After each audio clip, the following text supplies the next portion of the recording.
யூதர்கள் யார்? இவங்களுடைய பூர்வீகம் என்ன? அவங்க எப்படி இந்த இஸ்ரேலுக்கு வந்தாங்க?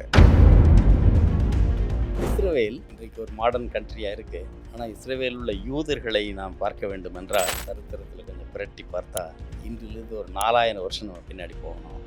அங்கிருந்து வந்தவர் தான் ஆபிரகாம். ஆபிரகாம் என்றால் இன்றைக்கு உலகத்தில் எல்லாருக்குமே தெரியும். ஏனென்றால் அவரை மிடில் ஈஸ்டில் எல்லாருமே அவரை ஓன் பண்ணுவாங்க. அவர் உண்மையில் எப்படி ஆள் இருந்தாரா, இல்லை இவங்க இந்த மாதிரி கிரியேட் பண்ணியிருக்காங்களா? இப்போ இந்த இஸ்ரேல் தேசத்துக்கு இஸ்ரேல் பேர் கிடையாது, பேர் கானான் தேசம்னு. கானான் தேசம் தான் இன்னைக்கு இஸ்ரேலாக மாறி இருக்கு. செமட்டிக்ங்கிறது ஒரு காமன், அந்த மிடில் ஈஸ்டில் இருக்கிற முக்கியமான ஒரு 4 பகுதிகளை அது குறிக்கும். முக்கியமான அரேபியர்கள், அசிரியர்கள், யூதர்கள், எத்தியோப்பியை சேர்ந்தவர். இவங்க எல்லாரும் சேர்ந்து பேசுகிற பாஷைக்கு பேர் தான் செமெட்டிக் லாங்குவேஜ்னுவாங்க. இந்த 12 பையன்களில் ஜூடான்னு ஒரு மகன் உண்டு. அந்த பெயர் தான் அந்த யூதா என்று வந்துவிட்டது. தாவூது அரசாண்ட பகுதி தான் எருசலேமை தலைநகராக கொண்டு அவர் ஆண்ட பகுதி. அப்பொழுது தான் அதுக்கு பேர் இஸ்ரவேல் என்று பெயரிடப்பட்டது. இந்த மொத்த இஸ்ரவேல் யூதர்கள் சுயமாக தங்களை தாங்களே ஆண்டு கொண்ட நாட்கள் பார்த்திங்கன்னா ஒரு 500 வருஷம் தான் இருக்கும். அவர் ரொம்ப பவர்ஃபுல் கிங்காக வர்றாரு. அவர் இந்த சவுத்து யூதேயாவை இன்வைட் பண்ணி பண்ணுறாரு. படையெடுத்து அவர்களை அடிமைகளாக்கி கொண்டு போயிரு. ஒரு நாட்டை பிடிச்சிட்டாங்கன்னா அந்த நாட்டு மக்கள் அடிமையாக்கிடுவாங்க. இன்னைக்கு சண்டை நடக்கக்கூடியது அந்த பாரசீகத்துக்கும் இந்த இன்றைக்கு சண்டை நடக்கக்கூடிய இடம் பாரசீகம். சரி, அவங்களுக்கு என்ன ரிலிஜன் பாரசீகத்தில்? அன்னைக்கு எந்த அன்றைக்கு ஓகே, அது நல்ல ஒரு கேள்வி. இஸ்லாமியர்கள் ஒரே கடவுள், ஜூடாயிசம் ஒரே கடவுள், கிறிஸ்டியானிட்டி ஒரே கடவுள். அதே போல இந்த பாரசீகத்துக்காரங்களும் ஒரே கடவுள். சூழ்நிலையை நீங்க பாருங்க. இஸ்ரவேல் யார் யார் யூதர்களா இருந்தாலும் நாங்கள் ஏற்றுக்கொள்கிறோம் என்று சொல்லுவாங்க. அவங்களுக்கு சிட்டிசன்ஷிப் உண்டு. இஸ்ரவேல் இல்லாமல் வெளிநாடுகளிலே லட்சக்கணக்கான யூதர்கள் இருக்கிறாங்க. ஏனென்றால் அவர்கள் அங்கு வாழ்ந்து செழித்து இருக்கிறார்கள். கிட்டத்தட்ட 1 கோடி யூதர்கள் அவுட் சைடு இஸ்ரேல் இருக்காங்க. எகிப்து, யூதேயா, சிரியா, ஈராக் பகுதிகள், அதைத் தொடர்ந்து ஈரான் பகுதிகள், பெர்ஷியா, அப்புறம் அதைத் தொடர்ந்து ஆப்கானிஸ்தான், பாகிஸ்தான் ஏரி இந்தியா பார்டர் வரைக்கும் வந்துட்டு. இது அவ்வளவு நடந்தது ஒரு 12 வருடத்தில். சிறிய பகுதி எகிப்தை மேற்கொண்டதுனால இவர்கள் சீரியாவுக்கு அடிமையாகிட்டார். இப்போ அடிமைகளாக தான் இருக்காங்க. அப்போ அந்த பிலிப்புங்கிற பேர் கிறிஸ்தவ பேர் இல்லையா?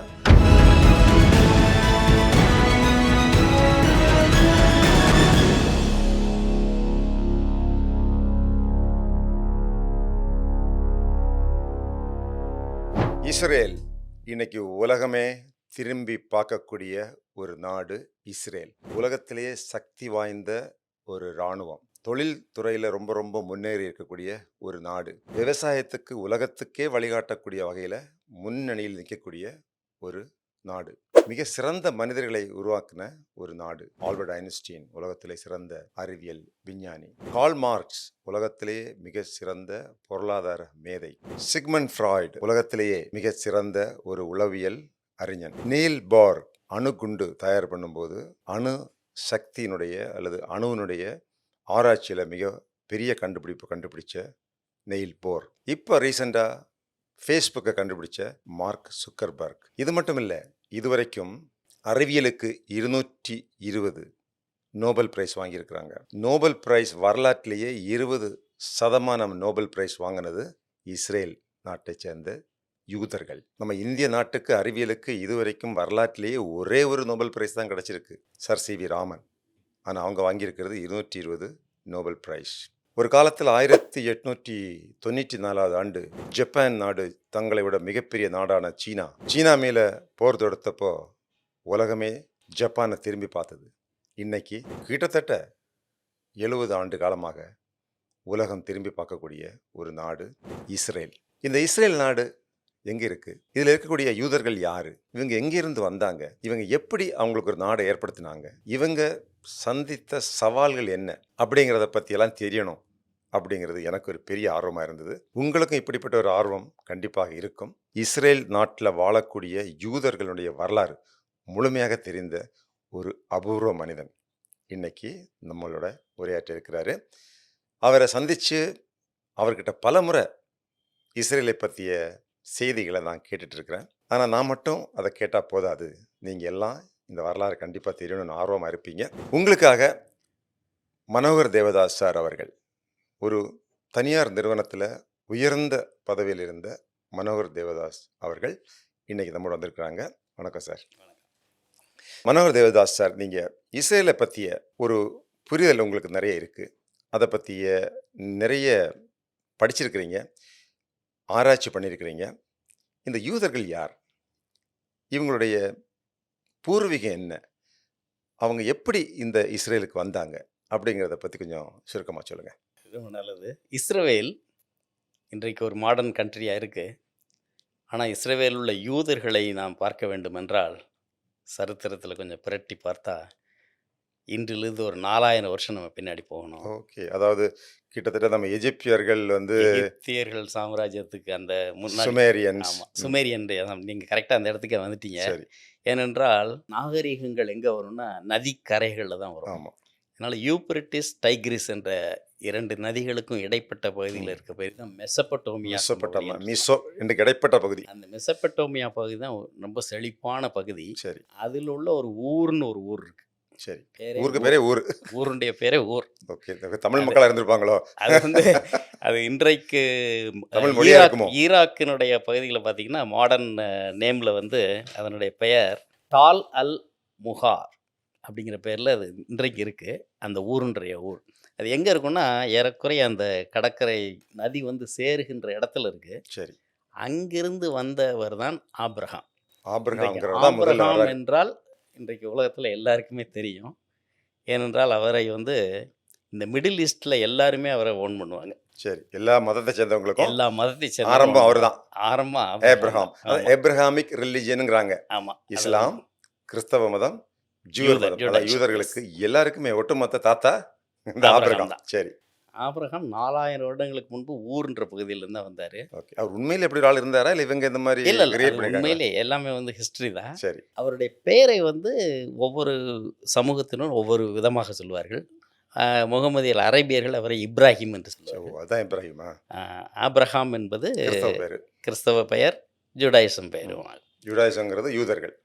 அப்பொழுது அவர் அங்கிருந்து இந்த இஸ்ரேல் தேசத்துக்கு பயணிக்கிறாரு. அப்போ இந்த இஸ்ரேல் தேசத்துக்கு இஸ்ரேல் பேர் கிடையாது. பேர் கானான் தேசம்னு. கானான் தேசம் தான் இன்னைக்கு இஸ்ரேலா மாறி இருக்கு. அப்ப அந்த பைபிள் எல்லாம் கானான் தேசம் தான். கானான் தேசம் தான் அது குறிக்கப்படும். ஆபிரகாம் வாழ்ந்த பகுதி கல்தேயர் தேசம் என்று பெயர். ஆபிரகாம் வாழ்ந்த பகுதிக்கு கல்தேயர் தேசம் என்று பெயர். ஏறக்குறைய அது ஒரு 2000 மைல் அவர் டிராவல் பண்ணி இங்கே வர்றார். இங்கே அவருடைய குடும்பத்தில் இருந்து பிறந்த ஜாதிகள் தான் இந்த செமெட்டிக் ஆரிஜினில் உள்ள மக்கள். செமெட்டிக் அப்படின்னு அது ஒரு வார்த்தை அடிக்கடி இந்த மிடில் ஈஸ்ட்ல. செமெட்டிக், ஆன்டிசெமெட்டிக். எதிராகிறவர்கள் ஆன்டிசெமெட்டிக். அதாவது யூதர்கள் அந்த நம்பக்கூடியவங்க தான் செமெட்டிக். ஆமாம். செமெட்டிக்ங்கிறது ஒரு காமன். அந்த மிடில் ஈஸ்டில் இருக்கிற முக்கியமான ஒரு 4 பகுதிகளை அது குறிக்கும். முக்கியமான அரேபியர்கள், அசிரியர்கள், யூதர்கள், எத்தியோப்பியை சேர்ந்தவர்கள். இவங்க எல்லாரும் சேர்ந்து பேசுகிற பாஷைக்கு பேர் தான் செமெட்டிக் லாங்குவேஜ்னுவாங்க. சரி. சரி, அந்த செமெட்டிக் அப்படின்னா அது எங்கேருந்து வந்துச்சு அந்த பேர் அப்படின்னு பார்த்தா நோவாக்கு போக வேண்டும். நோவா கிறிஸ்தவர்கள், ஜூடாயிசம்லாம் நோவான்னு சொல்லுவாங்க. சரி. அரேபியர்கள் அவர் பேர் நூகுன்னுவாங்க. ஸோ அவருடைய பிள்ளைகள் 3 பேரில் ஷேம், காம், யாப்பேத். ஆபிரகாமுக்கு 3 பிள்ளைகள். ஆபிரகாம் நோவாக்கு போயிட்டோம். அதுக்கு முன்னாடி வேற ஒரு இல்லை, நோவா அவருடைய ஆபிரகாமுடைய மூதாதையர். நோவா ஆபிரகாமுக்கு முன்னாடியே மூதாதையர் தாத்தா. ஆமாம். அவர் 3 பிள்ளைகளில் மூத்தவன் பேர் ஷேம். அந்த ஷேமிலிருந்து வந்தது தான் செமெட்டிக் லாங்குவேஜ். ஆபிரகாம் கானான் தேசத்துக்கு வந்தார். கானான் தேசத்தில் அவருக்கு மனைவிகளுக்குடைய பிள்ளைகள் தான் இஸ்மாயில். சரி. இஸ்மவேல்னு சொல்லுவாங்க. சாராவினுடைய மகன் ஈசாக். இது இந்த சைடில் ஜூடாயிசமில் சொல்கிறது ஆபிரகாம், ஐசக், இஸ்மாயில்னு சொல்லுவாங்க. அவர்கள் இப்ராஹிம், இஸ்மாயில், இஷாக் அப்படின்வாங்க முஸ்லிம்ஸ். ஆமாம். அவர்கள் அதை நபிகளாக ஏற்றுக்கொள்வார்கள். இவர்கள் ஒரு புனிதவான்களாக ஏற்றுக்கொள்வார்கள். இவர்களுடைய வழித்தோன்றல் தான் இந்த ஜனங்களாக பிரிகிறார்கள். இஸ்மாயிலுடைய வழித்தோன்றல் இருந்த 12 பிரபுக்களுடைய மக்கள் அரேபியர்ஸ். அப்போ இஸ்லாம் கிடையாது. இஸ்லாம் கிடையாது. நம்ம 4000 வருஷத்துக்கு போயிட்டோம். அதே மாதிரி ஈசாக்கினுடைய மகன் யாக்கோபு, அவருக்கு பிறந்த 12 பிள்ளைகள் வழியாக வந்த 12 ட்ரைப்ஸ் தான் யூதர்கள். சரி.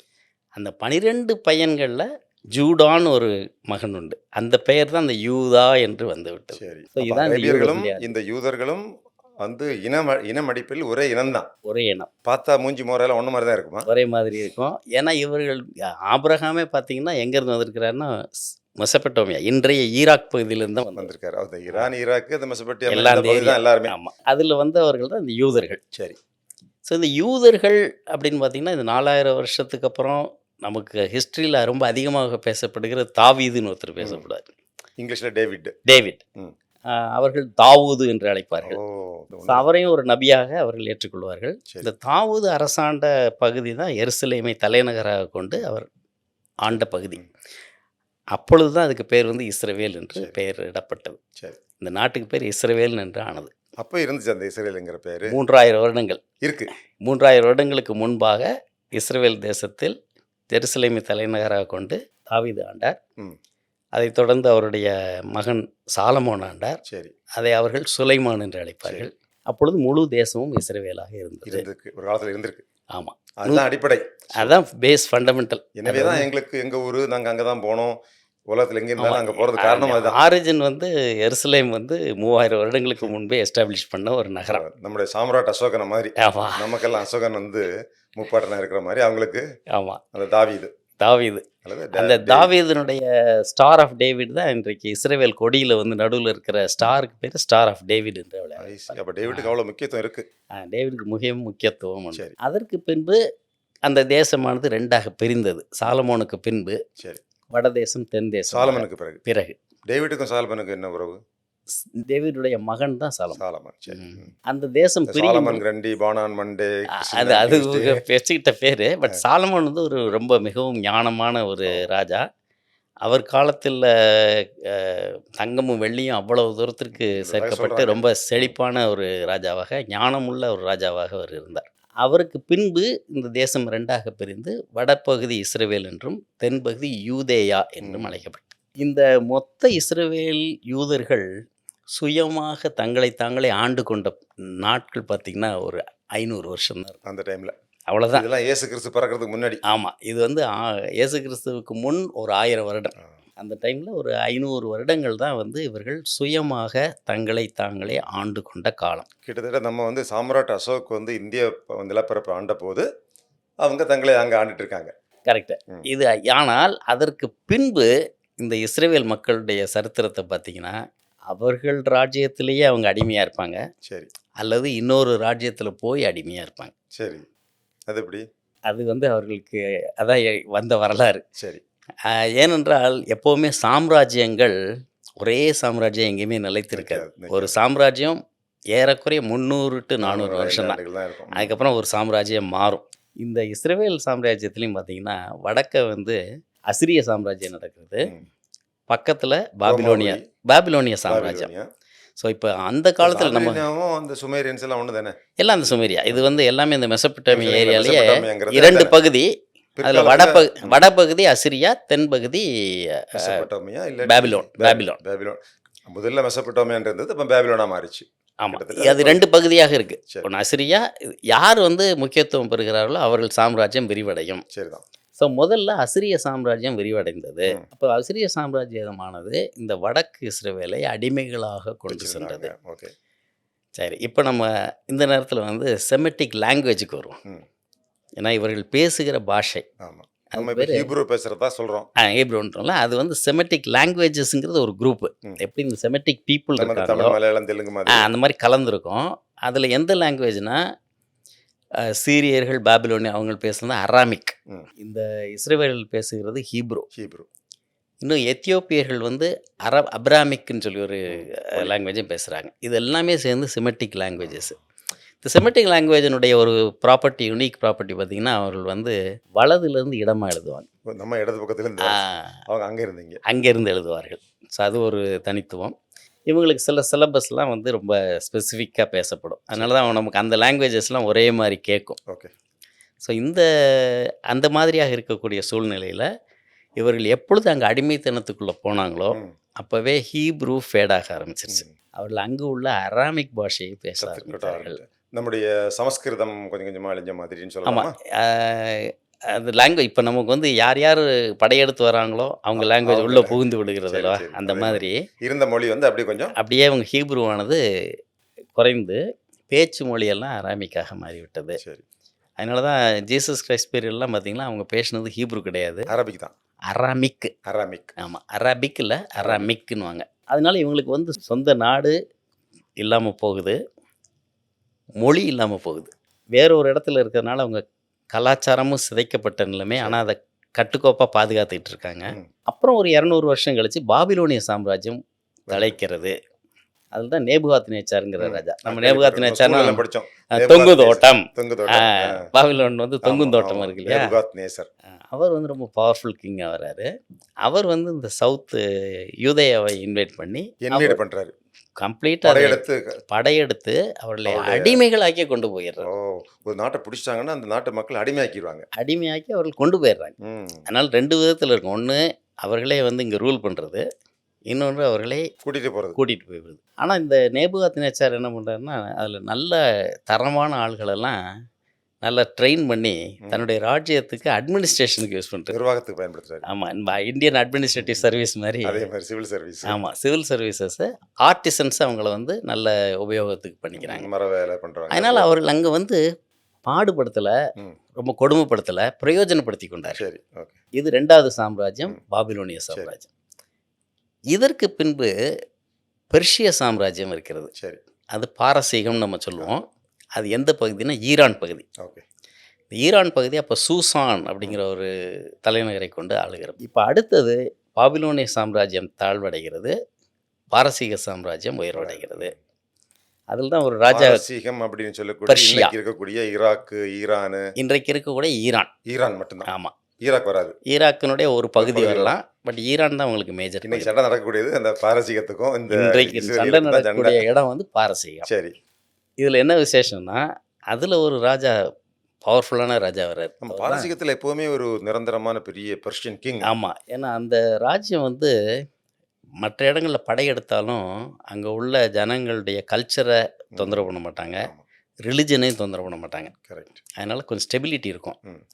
அதில் வந்த ஒரு பெரிய கிங் தான் ஜைரஸ் த கிரேட்னு. ஓகே. ஜைரஸ். ஆமாம், கோரேஸ்ன்னு தமிழில் சொல்லுவாங்க. ஜைரஸ்ங்கிறது இஸ்லாமியர் இல்ல. பை தி டைம் இஸ்லாமிய இஸ்லாமியர் மதமே கிடையாது. கிடையாது. ஏனென்றால் இவர்கள் பாரசீகத்தை சேர்ந்தவர்கள். Persians.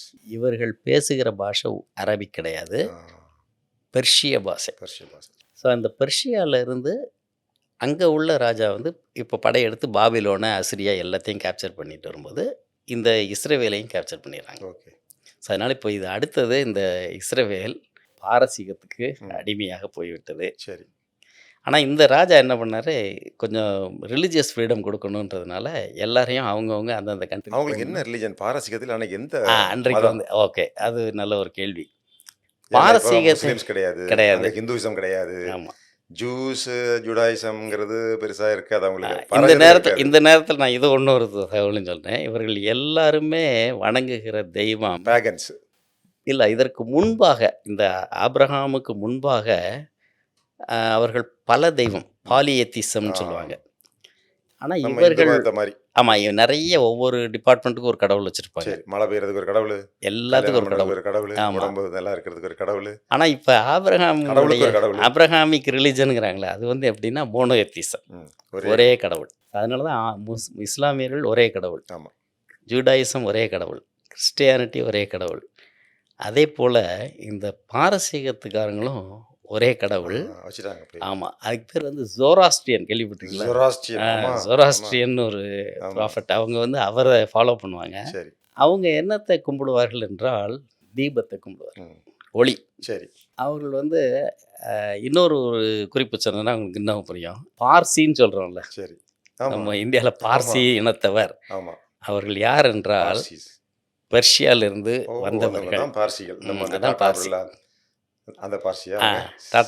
டாட்டாவிலாம் பார்சி இனத்தவர்னு ஆமா. சொல்கிறாங்களே, அந்த நம்ம பார்சி சென்னையில இருக்காங்களா நிறைய பார்சி? இருப்பார்கள். அதனால் நீங்கள் பாம்பேலாம் பார்த்தீங்கன்னா பார்சி டெம்பிள்னா அங்கே ஒன்றும் ஒரு தீபம் தான் எரிஞ்சிட்ருக்கும், கிணறு இருக்கும். சரி, சரி. அவர்கள் அவங்கெல்லாம் இயற்கை அந்த தான் பார்சிகள் வழிபடுவார்கள். தான். ஆமாம், அவர்கள் வந்து நல்லது கெட்டது. சொராஸ்ட்ரியர்கள். ஜொராஸ்ட்ரியன்ஸ். சரி.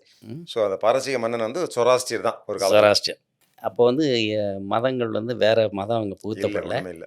அதனால் அவர் என்ன பண்ணார், அந்தந்த இடங்களில் மத சுதந்திரம் கொடுத்ததுனால கிறிஸ்டியானிட்டி கிடையாது, இஸ்லாம் கிடையாது.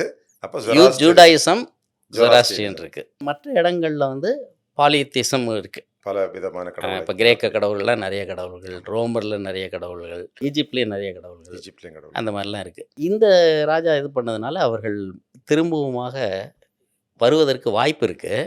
ஆனால் எல்லாரும் வரலை. ம்.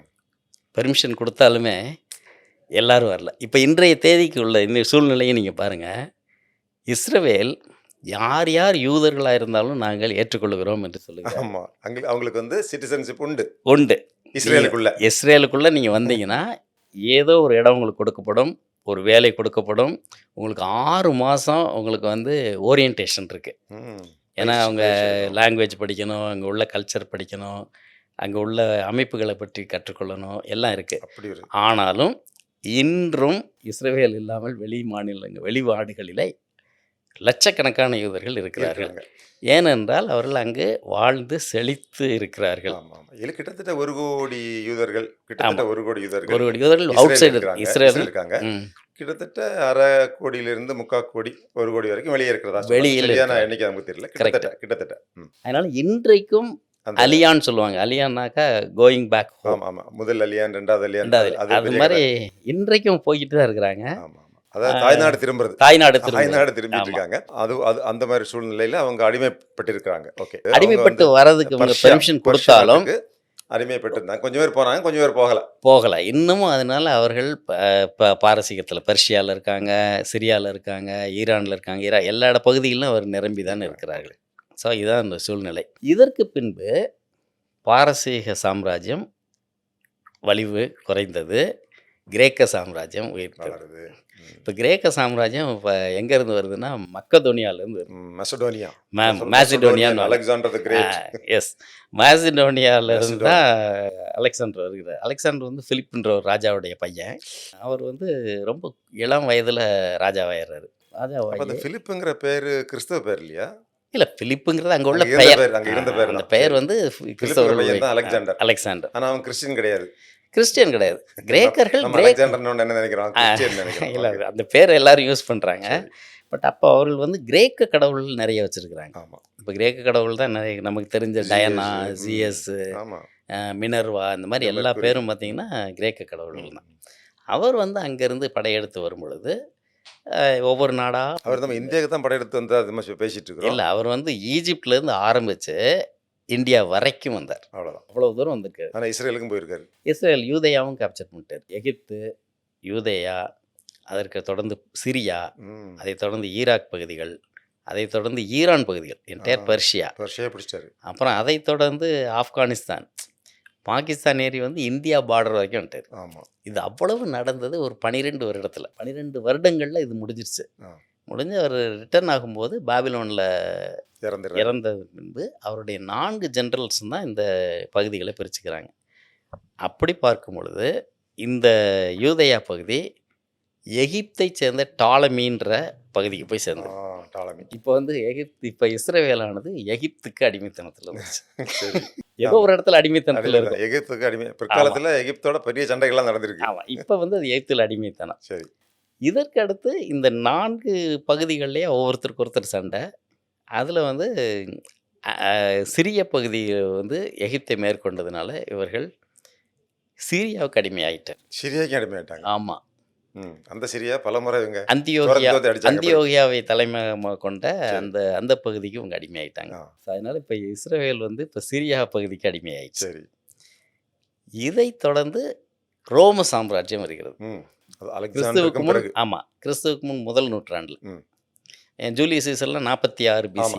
இயேசு கிறிஸ்து பிறக்கிறது ஒரு 40 வருஷத்துக்கு சில ஆண்டுகளுக்கு முன்னாடி தான் ஜூலியஸ் ஜூலியஸ் சீசர் சீசர். இதுல நமக்கு வந்து பெரிய பெரிய ஆமாம், காதல் ஓவியங்கள், கரெக்ட். பெரிய கதைகள்லாம் இருக்கு. Julius Caesar. அவருடைய இதெல்லாம் 44 to 46 கிளியோபட்ரா. 2 வருஷம் தான் அவர் ஆண்டார். சரி. அதெல்லாம் வந்து அந்த பகுதி வந்து அந்த முதல் ஆனா ஒரு பெரிய ஒரு சர்வாதிகாரி இல்ல ஜூலியஸ் சீசர். அவர் அவர் வந்து பிறகு வந்து ஒரு அதோட மோசமான சர்வாதிகாரி. அதாவது ரோம சாம்ராஜ்யம் வந்து முடியரசுலேருந்து குடியரசு மாதிரி மாறிக்கிட்டு இருக்கோம். ஆமா. ஆனால் இவர் ஜூலியஸ் சீசர் அந்த செனட்டினுடைய முழு பவரையும் தான் எடுத்துக்குவார். எடுத்துருவாரு. அதனால அந்த இவரை செனட்டர்ஸ் ஒழிச்சிட்டு மக்களாட்சின்னு வரும். அந்த அகஸ்டஸ்ங்கிற அதோட மோசமான ஆளா போயிருப்பான். அகஸ்டஸ் சீசராவது கொஞ்சம் இவர் வந்து ரொம்ப டிக்டேட்டர்ஷிப்பாக சரி. இருந்ததுனால அவர்கள் எடுத்துட்டாங்க. இப்போ ரோம சாம்ராஜ்யத்துக்கு கீழே இந்த யூதேயா வந்துருச்சு. எப்பவுமே அடிமைகளா தான் ஆமா. இருந்திருக்காங்க. இஸ்ரேலர்கள் எப்பவுமே ஒரு அடிமைகளாகத்தான் தொடர்ந்து அடிமைத்தனத்தில் இருக்கிறாங்க. ஸ்ட்ரகிள் தான், அவங்களுக்கு ஒரு போராட்டம் தான். ரொம்ப ஸ்ட்ரகிள். ஆனா சண்டை போடுவாங்களா இந்த மாதிரி அடிமைப்படுத்தும் இல்லை, போது? அவங்க வந்து வைராக்கியமாக இருப்பாங்க. ஆ, பட் அவங்களால முடியாது. முடியல, ஏனென்றால் எண்ணிக்கை இல்லை. ஒவ்வொரு பேரரசும் பயங்கர வலுவான பேரரசு. ம். ஆனா சண்டை போட்டாங்க. சண்டை போட்டாங்க. அதில் ரெவல்யூஷன் நடந்தது. ஆ, 2 ரெவல்யூஷன் நடந்தது. இப்போ நமக்கு வந்து அடுத்த பகுதி என்னன்னா, இயேசு கிறிஸ்து. அடுத்த பகுதி இயேசு கிறிஸ்து வந்தப்ப ஓகே, அது பிஃபோர் கிரைஸ்ட். இப்போ இது 2000 அது வருஷம் முக்கியமான ஆபிரகாம்ல இருந்து. அம்சம். இயேசு ஆமா. கிறிஸ்து பிறக்கிறதுங்கிறது ஆமா. வரலாற்றிலேயே பிஃபோர் கிரைஸ்ட், ஆஃப்டர் கிரைஸ்ட். ஆமாம். இப்போ அதையும் மாத்திட்டாங்களாம். இப்போ வந்து ஆஃப்டர் கிரைஸ்ட் சொல்லக்கூடாதான், சிஇன்னு சிஇன்னு சொல்லுவாங்க. ஆமா. சிஇ அது ஏன்னா செக்குலராக இருக்குது. ஆமா. கிரைஸ்ட்ன்ற வேர்டு வருது. வரக்கூடாது. ஸோ சிஇன்னு என்ன அர்த்தம்? காமனிக்கிறா. இப்போ சிஇ. இயேசு கிறிஸ்து பிறந்ததுக்கு பிறகு காமன் காமன் எரான் எரான்றாங்க. சிஇன்னு சொல்றாங்க.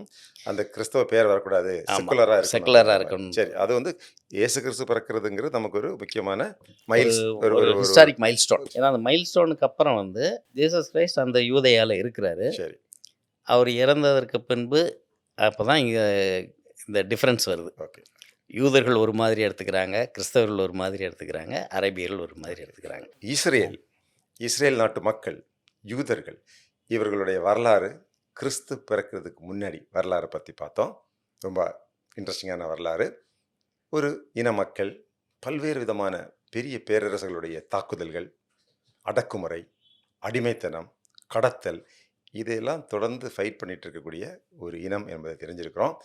இயேசு கிறிஸ்து பிறக்கிறது வரைக்கும் உள்ள வரலாறை இப்போ பார்த்தோம். இனி இயேசு கிறிஸ்து பிறந்து அதுக்கு பிறகு இயேசு கிறிஸ்துவே ஒரு யூதர் தான் அப்படின்னு சொல்கிறோம். அதுக்கு பிறகு உள்ள வரலாறு, அடுத்த 1000 ஆண்டு வரலாறு என்ன என்பதை இப்போது திரு மனோகர் தேவதாஸ் சார் அவர்களோட நம்ம உரையாட போகிறோம். தொடர்ந்து இணைப்பில் இருங்க. மீண்டும் உங்களை தான் சந்திக்கிறேன்.